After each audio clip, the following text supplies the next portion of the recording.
اگر ہم اس کو تقسیم کرتے ہیں، ہماری ہائی کورٹس ہیں، ہماری ڈسٹرکٹ کورٹس ہیں، ان کی اگر آپ حالت دیکھیں، ایک ایک جج کے پاس روز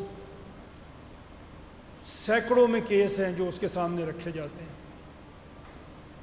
اور وہ کبھی کسی کیس پہ پوری توجہ دے ہی نہیں سکتا. اسی لیے آپ کے کیس جو دیوانی کیس ہیں، جو سول لٹیگیشن ہے، وہ تو کبھی ختم ہی نہیں ہوتی اس ملک میں.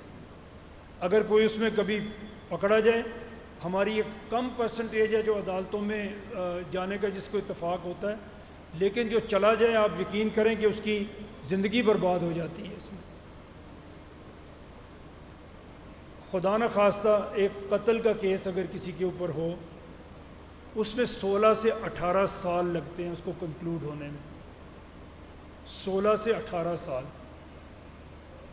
اور اس دوران میں قاتل اور مقتول دونوں فیملیز برباد ہو جاتی ہیں. اسی طرح سول لٹیگیشن تو ختم ہوتی نہیں، جو ہم نے بھی آپ کے سامنے بات کی.